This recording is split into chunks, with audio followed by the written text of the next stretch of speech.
పెళ్ళైనా పండగైనా వేడుక ఏదైనా పట్టు చీరల ప్రత్యేక వేదిక వారాహి సిల్క్స్.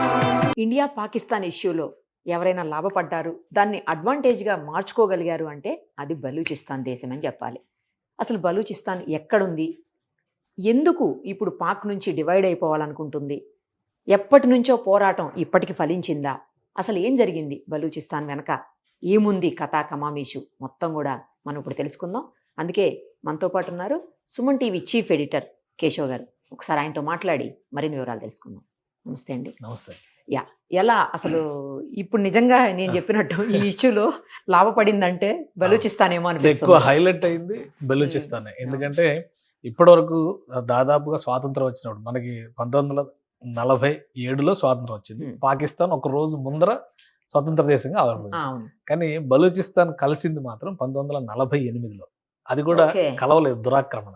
దురాక్రమణ. హైదరాబాద్ తో ఒకసారి రిలేట్ చేసి చూసాం అనుకోండి మనం. ఉమ్. హైదరాబాద్ ఎప్పుడు విలీనం అయింది? 1948 సెప్టెంబర్ 17. Yes. అంటే అప్పుడు మిలిటరీ యాక్షన్ జరిగిన తర్వాత, అంటే ఆపరేషన్ పోలో చేసిన తర్వాత హైదరాబాద్ ని విలీనం చేసుకున్నారు. ఉమ్. అదే తరహాలో కలాత్ సంస్థానాన్ని బలూచిస్తాన్ కి సంబంధించినటువంటి సుల్తాన్ ఆఫ్ కలాత్ అంటారు, ఖాన్ ఆఫ్ కలాత్ అంటారు. ఓకే. సో ఆ సంస్థానాన్ని పాకిస్తాన్ 1948లో ఇష్టం లేకపోయినా కానీ విలీనం చేసుకుంది. అయితే అక్కడ జరిగినటువంటి ప్రధానమైనటువంటి సమస్య ఏంటంటే, ఎలాంటి ఒప్పందాలను కూడా గౌరవించినటువంటి పరిస్థితి. ఓకే. పాకిస్తాన్ ఒక ఇస్లామిక్ రిపబ్లిక్ గా వాళ్ళు అనౌన్స్ చేసుకున్నారు కాబట్టి మన డెమోక్రటిక్ రూల్స్ ఏవి కూడా అందులో ఉండవు. ఓకే. మీరు ఏ రకమైనటువంటి ఆందోళన జరిగినా కానీ అణిచివేత మాత్రమే ఉండేది. సో ఇన్ని దశాబ్దాలుగా రకరకాల పోరాటాలు రకరకాల రూపాల్లో జరిగినాయి, కానీ ఎప్పుడు హైలైట్ కాల. ఇప్పుడు భారత్ పాకిస్తాన్ ఉద్రిక్తతలు జరిగినటువంటి సందర్భంలో బలూచిస్తాన్ వాదం ప్రపంచ వేదిక పైన చాలా కీలకమైనటువంటి అంశంగా డిస్కషన్ లోకి వచ్చింది. ఫస్ట్ రిక్వెస్ట్ ఎంతో కొంత అయితే లాభపడింది కూడా. ఖచ్చితంగా లాభపడింది. ఎందుకంటే ఇండియాని గుర్తించమని కోరుతుంది. Yeah. ఒకవేళ ఇండియా గుర్తిస్తే కనుక మిగతా దేశాలు కూడా దాన్ని ఫాలో అయ్యేటువంటి అవకాశం ఉండొచ్చు. ఐక్యరాజ్య సమితికి ఒక లెటర్ రాశారు, మీర్ యార్ బలూచ్ అని చెప్పని. ఓకే. ఫ్రీ బలూచిస్తాన్ మూవ్మెంట్ అని దశాబ్దాలుగా ఆయన ఒక యాక్టివిస్ట్, హక్కుల ఉద్యమకర్త, అక్కడ ఆయన చేస్తున్నాడు. సో ఆయన చేసినటువంటి అనౌన్స్మెంట్ అది, రిపబ్లిక్ ఆఫ్ బలూచిస్తాన్ ప్రారంభం అయిపోయింది, ఆవిర్భవించేసింది అనేటువంటి విషయాన్ని ఆయన అనౌన్స్ చేశారు. ఓకే. సో మమ్మల్ని గుర్తించండి, మమ్మల్ని గుర్తిస్తే మా దేశ ఎంబసీని మీ దేశంలో ఏర్పాటు చేస్తాం. ఇంకొకటి కూడా వాళ్ళు చెప్తున్న మాట ఏంటంటే, పాకిస్తాన్ క్లోజ్ చేసి ఆ ఎంబసీ మాకు ఇవ్వండి, బలూచిస్తాన్ ఎంబసీ కింద రెడీ అవుతుంది అది అని చెప్పని అంటున్నారు. సో అంటే అన్ని రకాలుగా కూడా వాళ్ళకి ఇప్పుడు సమయం కలిసి వస్తుంది. కలిసి వచ్చింది. పాకిస్తాన్ వదులుకుంటుందా లేదా అనే అంశం మీద భవిష్యత్తు ఆధారపడి ఉంది. అధికారికంగా ఇంకా బలూచిస్తాన్ ఆవిర్భవించకపోయినప్పటికీ కూడా ఉద్యమకారులందరూ చెబుతున్నటువంటి మాట ఏంటంటే, మా దేశం ఆవిర్భవించింది అని చెప్తున్నారు. ప్రపంచ దేశాల మద్దతు ఉంటే 100% బలూచిస్తాన్ స్వతంత్ర దేశంగా గుర్తించాల్సినటువంటి పరిస్థితి వస్తుంది. పాకిస్తాన్ కూడా అక్కడ నుంచి తన బలగాలను తప్పించాల్సిన పరిస్థితి ఉంటుంది. ఇప్పటికీ 70% భూభాగం బలూచిస్తాన్ కి సంబంధించి బలూచిస్తాన్ లిబరేషన్ ఆర్మీ వాళ్ళ కంట్రోల్లో ఉంది. ఈ ఎల్లో స్పేస్ మొత్తం కూడా మొత్తం బలూచిస్తాన్. మీరు సైజ్ చూసి ఇది మొత్తం మ్యాప్ పాకిస్తాన్ మ్యాప్. పాకిస్తాన్ కి సంబంధించి 4 ప్రావిన్సులు మాత్రమే ఉన్నాయి. మనం ఇంతకుముందు బ్రిటిష్ వాళ్ళు మనల్ని పరిపాలించినప్పుడు కూడా ప్రెసిడెన్సీలు ప్రావిన్సులు ఉండేవి. సో అదే తరహా అదే సిస్టమ్ ఇప్పటికీ వాళ్ళు ఫాలో అవుతారు. అంటే ఓల్డ్ సిస్టమ్ అదే సిస్టమ్ ఫాలో అవుతారు. ఇందులో మొత్తంలో పెద్ద రాష్ట్రం ఏదైనా ఉంది ప్రావిన్స్ అంటే బలూచిస్తానే. సెకండ్ లార్జెస్ట్ పంజాబ్, తర్వాత సింధ్. ఇక్కడికి వచ్చేసరికి ఖైబర్ పఖ్తూన్వా అంటున్నారు. దీన్నే మనం నార్త్ వెస్ట్ ఫ్రాంటియర్ ప్రావిన్స్ అనేవాళ్ళం. వాయవ్య సరిహద్దు రాష్ట్రాలు అని మనం చరిత్రలో చదివేవాళ్ళం. సో ఇది ఆ ప్లేస్ అన్నమాట. 5వ రాష్ట్రంగా 5వ ప్రావిన్స్ గా ఇక్కడ ఉన్నటువంటి ఆక్రమిత కాశ్మీర్ ని, పాకిస్తాన్ ఆక్రమించిన కాశ్మీర్ ని అనౌన్స్ చేయాలనుకున్నారు. ఇప్పటి వరకు కూడా పాకిస్తాన్ రాజ్యాంగం ప్రకారం కాశ్మీర్ అందులో భాగం కాదు, దాని మీద స్పష్టత లేదు ఇప్పటికి కూడా. సో 4 ప్రావిన్సులే కాశ్మీర్ పాకిస్తాన్ దేశం కింద మనం చూస్తాం. ఇందులో 44% భూభాగం ఒక్క బలూచిస్తాన్ కి సంబంధించి చాలా పెద్ద రాష్ట్రం అన్నమాట ఇది. సో దీన్ని ఇప్పుడు పోగొట్టుకుంటే కనుక ఆల్మోస్ట్ 50% ల్యాండ్ లాస్ అయినట్టు పాకిస్తాన్. చాలా చిన్న దేశం అయిపోతుంది అన్నమాట. అందుకని పాకిస్తాన్ దాన్ని అధికారికంగా గుర్తించడం కాదు, కానీ వీలైనంత అణిచివేత ద్వారా దాన్ని కంట్రోల్లో పెట్టుకునేటువంటి ప్రయత్నాలు అయితే చేసే అవకాశాలు ఉన్నాయి. ఇప్పటికి కూడా ఉన్నాయి ఇప్పటికి. కానీ ఇప్పుడు బలూచిస్తాన్ ఊరుకునేటువంటి పరిస్థితులు అయితే కనిపించట్లేదు. వాళ్ళే స్వతంత్ర దేశంగా ప్రకటించారు. ఇప్పుడు బలూచిస్తాన్ గతంలో లేనిది ఇప్పుడు చేసింది ఏంటంటే, ఒక త్రిముఖ వ్యూహంతో పోరాటం చేస్తుంది. ఒకటి, ఈ హక్కుల ఉద్యమకారులు ఇంటర్నల్ గా బలూచిస్తాన్ లో ఉండి ఇప్పుడు మహరంగ్ బలూచ్ అని ఒక మహిళా ఉద్యమ నేత, ఓకే. ఆమెను మొన్న అరెస్ట్ చేసి ఒక 600 గంటల పాటు నిర్బంధం పెడితే బలూచిస్తాన్ మొత్తం రోడ్డు మీదే ఉంది. వచ్చారు ఆ రోజు. ఆహా! దానికోసం వచ్చింది. ఓకే. ఎందుకంటే దాదాపు 80,000 మంది ఉద్యమకారుల్ని పాకిస్తాన్ ప్రభుత్వం ఇప్పటి వరకు మాయం చేసింది. వాళ్ళ డెడ్ బాడీలు దొరకలేదు, వాళ్ళు ఏమయ్యారో కూడా అసలు తెలియదు. ఉన్నారో లేదో కూడా తెలీదు. అందుకనే మహరంగ్ బలూచ్ అని కూడా ఏదో ఒక రకంగా ఓకే. తుదముట్టిస్తారనేటువంటి భయంతో జనం అందరూ బయటకు వచ్చారు. మొన్న ఏప్రిల్లోనే జరిగింది అది. ఉమ్. సో అప్పటి నుంచి సివియర్ మూవ్మెంట్ జరిగింది. ఇది ప్రజాస్వామ్య పందాలో మిరియార్ బలూచ్ లాంటి వాళ్ళు, ఫ్రీ బలూచిస్తాన్ ఉమ్, మూవ్మెంట్ ఇట్లాంటివి వాళ్ళు రన్ చేస్తారు. ఇంకోవైపు బలూచిస్తాన్ లిబరేషన్ ఆర్మీ అని చెప్పని 2000 సంవత్సరంలో ఆవిర్భవించింది. ఓకే. అది ఇప్పుడు సైనిక పరంగా చాలా బలం పుంజుకుంది. బల్గేరియన్ వెపన్స్ వాడుతున్నారు వాళ్ళు. వాళ్ళు డిటెక్ట్ చేసి, ఫైర్ చేసి, టార్గెట్ చేసి చంపేసిన వీడియోస్ ని వాళ్ళే ప్రమోట్ చేస్తున్నారు సోషల్ మీడియాలో. కావాలని ఇప్పుడు వాళ్ళు భయపెట్టడానికి. అంత స్ట్రాంగ్ గా ఇప్పుడు అక్కడ 70% భూభాగాన్ని వాళ్ళ నియంత్రణలోకి తెచ్చుకున్నారంటే బలూచిస్తాన్ లిబరేషన్ ఆర్మీ వల్లనే జరిగింది. ఇంకోటి బలూచ్ లిబరేషన్ ఫ్రంట్ అని చెప్పని బలూచిస్తాన్ లో కొన్ని రాజకీయ పార్టీలన్నీ కూడా ఒక కూటమిగా ఏర్పడి వాళ్ళు ఒక ఉద్యమం చేస్తారు. ఓకే. సో ఈ 3 రకాల ఉద్యమాల వలన ఉక్కిరిబిక్కిరి అవుతుంది పాకిస్తాన్. దాన్ని అణిచివేసేంత తీరిక కూడా లేదు. దానికి 2 కారణాలు ఉన్నాయి. ఉమ్. ఒకటి ఉత్తర పాకిస్తాన్లో ఓకే. అంటే వాయువ్య సరిహద్దు రాష్ట్రాల్లో కూడా మళ్ళీ 3 విభజనవాదాలు వస్తున్నాయి. ఉమ్. అక్కడ ఎక్కువగా పాకిస్తాన్ భూభాగం అయినప్పటికీ కూడా ఆఫ్ఘనీ ప్రజలు ఎక్కువ మంది ఉంటారు. సో ఆఫ్ఘనిస్తాన్తో అక్కడ కాన్ఫ్లిక్ట్ నడుస్తుంది. అంటే ఈ ఓకే. సరిహద్దు ప్రాంతాలు, ఇక్కడ ఈ సరిహద్దు ప్రాంతాలన్నీ ఖైబర్ పఖ్తూన్వాని కూడా విభజించాలి, ఇందులో కొన్ని ప్రాంతాలు ఆఫ్ఘనిస్తాన్ లో కలపాలని వాళ్ళు డిమాండ్ చేస్తున్నారు. ఓ, వాళ్ళు చేస్తూనే ఉన్నారు. పాకిస్తాన్ పహల్గాం ఇన్సిడెంట్, భారతదేశంలో ఉద్రిక్తతలు ఇవి మొదట జరిగిన యుద్ధం ఆఫ్ఘనిస్తాన్ తో జరిగింది. ఆఫ్ఘనిస్తాన్. క్రాస్ ఫైర్ జరిగింది అక్కడ. ఉమ్. సో అది జరిగింది. బలూచిస్తాన్ లోనేమో అటాక్స్ జరుగుతున్నాయి. ఈ మొత్తం ఎపిసోడ్ ని ఒక్కసారిగా ట్రాన్స్ఫార్మ్ చేసి పాకిస్తాన్ జాతీయవాదాన్ని తీసుకురావాలంటే మళ్ళీ ఇండియా వ్యతిరేకంగా ఏదో ఒక ఇన్సిడెంట్ జరగాలి.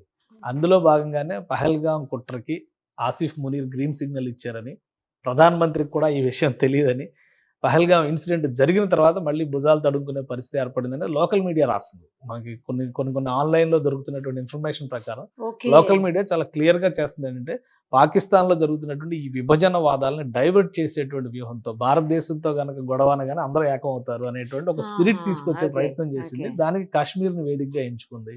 బట్ ఇంత నష్టం జరుగుతుందని ఊహించలేదు. ఎక్స్పెక్ట్ చేయలేదు. జరిగింది ఒకటి, వాళ్ళు అనుకున్నది ఒకటి, జరిగింది జరిగింది ఒకటి. ఇంకొకటి. ఆ దెబ్బకి ఇప్పుడు పాకిస్తాన్ కుదేలైపోయినటువంటి పరిస్థితి ఉంది అని లోకల్ మీడియాలో వస్తున్నటువంటి రిపోర్ట్స్ చాలా వరకు. ఎందుకంటే మనం ఇంటర్నేషనల్ మీడియాలో కూడా Yeah. ఏవైతే బలమైనటువంటి మీడియా సంస్థలు అనుకున్నాం, మనం పేర్లు చెప్పాల్సిన అవసరం లేదు కానీ ఉమ్. అమెరికా బేసిస్ లో నడిచేది, యూకే బేసిస్ లో నడిచే పెద్ద సంస్థలు, ఉమ్. అలానే అరేబియా బేసిస్ లో నడిచేటువంటి పెద్ద మీడియా సంస్థలు కూడా భారత్ను బూచిగా చూపించేటువంటి ప్రయత్నం చేస్తున్నాయి. కాశ్మీర్ దురాక్రమణ మనమే చేసాం అనేటువంటి రీతిలో, అంటే వాళ్ళ స్వాతంత్ర సమరయోధులుగా చెప్పడం, అదే. రాసేటువంటి లిటరేచర్ లో చాలా చేంజెస్ ఉన్నాయి. ఇప్పుడు భారతదేశం చేయాల్సినటువంటి నెక్స్ట్ వార్ ఏంటంటే ఉమ్. ఆ సోషల్ మీడియా కంటెంట్ ని ఎలా ఇన్ఫ్లుయెన్స్ చేయాలి, మన వాదాన్ని ఎలాగ దానిలో పంప్ చేయాలనే దాని మీద ఇప్పుడు పని చేయాల్సినటువంటి అవసరం కనిపిస్తుంది. సో బలూచిస్తాన్కి ఈ మొత్తం ఎపిసోడ్ లో కలిసి వచ్చింది ఏంటంటే ఇప్పటి వరకు వాళ్ళు ఎన్ని పోరాటాలు చేసినా టోటల్ గా ప్రపంచ మీడియా దృష్టికి పోలేదు. ఫస్ట్ అసలు టైం ఇంత భారీ స్థాయిలో కూడా ఎప్పుడు చేయలేదేమోనండి. లేదు, జరుగుతూనే ఉన్నాయి.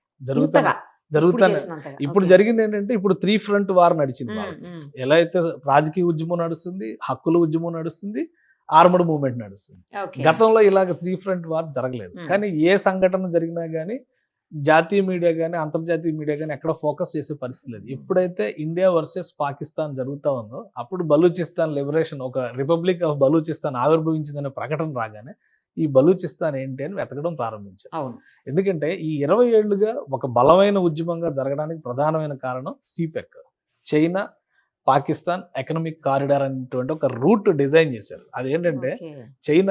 చైనా ఉంది, ఉమ్. చైనాకి పాకిస్తాన్కి అసలు బార్డర్ లేదు. మీకు ఈ లింక్ చూస్తే చాలా క్లియర్ గా అర్థమవుతుంది. ఈ రెడ్ మార్క్, ఈ వైట్ ఉన్నదంతా ఇది ఇండియాకి సంబంధించిన టెరిటరీ. ఆ. కానీ పాకిస్తాన్ ఆక్యుపైడ్ కాశ్మీర్ కూడా ఇక్కడే ఉంది. ఆ. సో ఇక్కడ నుంచి చైనా కనెక్టివిటీ ఏర్పడింది. ఉమ్. కాబట్టి ఉమ్. ఇక్కడ నుంచి నేరుగా బలూచిస్తాన్ లో ఉన్న గ్వాదర్ ఉమ్. ఈ ప్లేస్ వరకు ఉమ్. ఒక కారిడార్ ఎండ్ వరకు. ని డెవలప్ చేస్తుంది చైనా పాకిస్తాన్ తో కలిసి. సో ఓ. దాని వలన దానిలో ఎక్కువ భూభాగం బలూచిస్తాన్ నుంచి ఉపయోగిస్తారు. గ్వాదర్ పోర్ట్ ను పూర్తిగా చైనా కంట్రోల్లో తీసుకెళ్తారు. అక్కడ ఒక ఇంటర్నేషనల్ ఎయిర్పోర్ట్ కట్టారు, అక్కడ ఒక ఇంటర్నేషనల్ సీ పోర్ట్ కట్టారు, అక్కడ ఇన్ఫ్రాస్ట్రక్చర్ డెవలప్ చేశారు. కానీ లోకల్స్ కు మాత్రం అందులో ఎక్కడా షేర్ లేదు. అక్కడ ఉన్న సహజ వనరులు, బంగారం నిల్వలు కూడా ఉన్నాయి అక్కడ.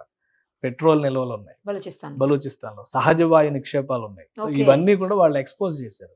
పెద్ద పెద్ద ఇప్పుడు మన చిప్ మేకింగ్ ఇండస్ట్రీకి అవసరమయ్యేటువంటి జిప్సమ్ లాంటి మెటీరియల్స్ కూడా చాలా ఎక్కువ. న్యూక్లియర్ కూడా అక్కడ న్యూక్లియర్ వెపన్స్ కి అవసరం అయ్యేటువంటి యురేనియం లాంటివి కూడా అక్కడ దొరుకుతుంది. సహజ వనరులు, ముడి సరుకు, ఖనిజ సంపద అపారంగా ఉన్నటువంటి ప్రాంతం బలూచిస్తాన్. కానీ వెనకబడి ఉంది. దాన్ని చైనా, పాకిస్తాన్ ఎక్స్ప్లాయిట్ చేస్తుంది అనేటువంటి విషయాన్ని ఈ ఇన్సిడెంట్ ద్వారానే ప్రపంచం మొత్తం ఈ రోజు పరిశీలించేటువంటి, వాళ్ళ దృష్టికి వచ్చేటువంటి అవకాశం ఏర్పడింది దీనివల్ల.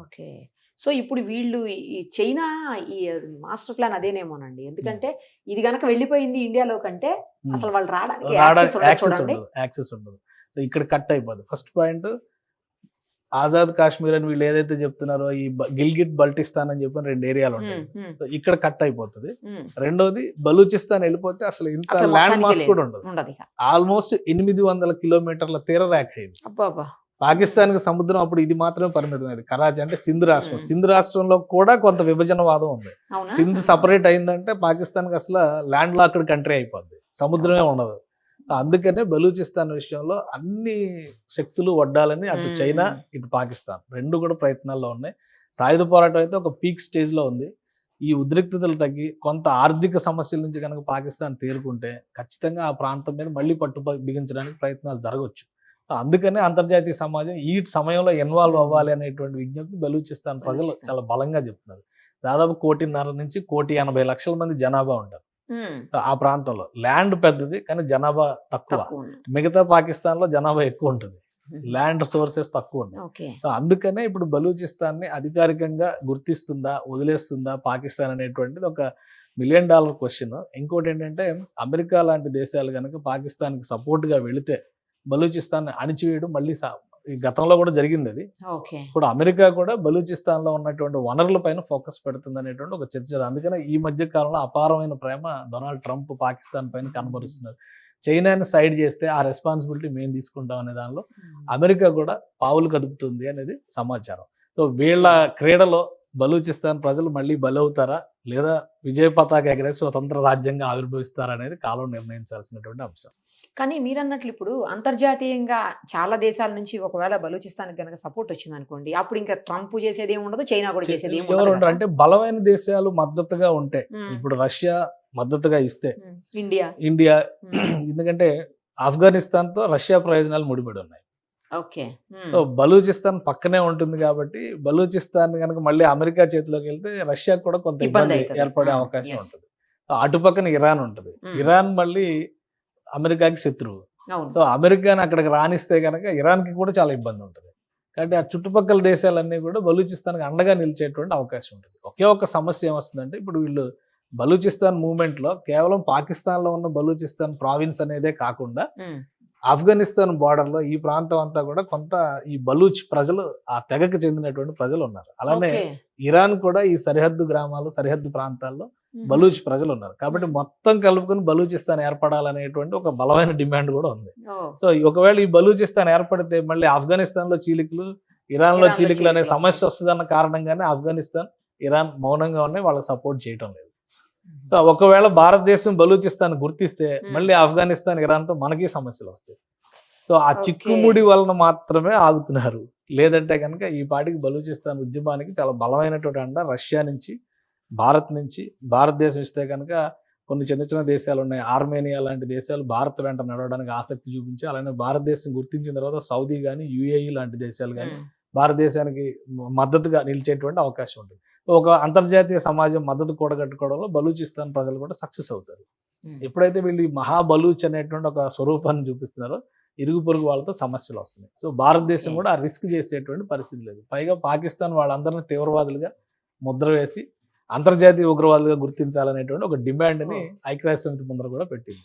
అలా జరిగితే మళ్ళీ ఆ తీవ్రవాదాన్ని భారత్ పోషిస్తోంది అనేటువంటి ముద్ర భారత్ భరించడానికి కూడా సిద్ధంగా లేదు. ఈ ఒక్క కారణంతోనే అధికారికంగా బలూచిస్తాన్ గుర్తించడానికి భారత్ కూడా కొంత సంశయిస్తున్నటువంటి పరిస్థితి ఉంది. ఇంటర్నల్ గా ఏమైనా సపోర్ట్ చేయాలి తప్పించి డైరెక్ట్ గా వచ్చేటువంటి పరిస్థితి లేదు. అంటే ఎంత బలమైన ఉద్యమాన్ని వాళ్ళు నిర్మిస్తారు, పాకిస్తాన్ నాయకత్వాన్ని ఎంత బలంగా వాళ్ళు తోసిపడేస్తారనే దాని మీదే భవిష్యత్తు ఆధారపడి ఉంటుందని మనం అర్థం చేసుకోవచ్చు. Right and let us see ఏం జరుగుతుంది. వాళ్ళకన్నా హెల్ప్ అయితే బాగుంటుంది. థ్యాంక్ యూ అండి, థ్యాంక్ యూ సో మచ్.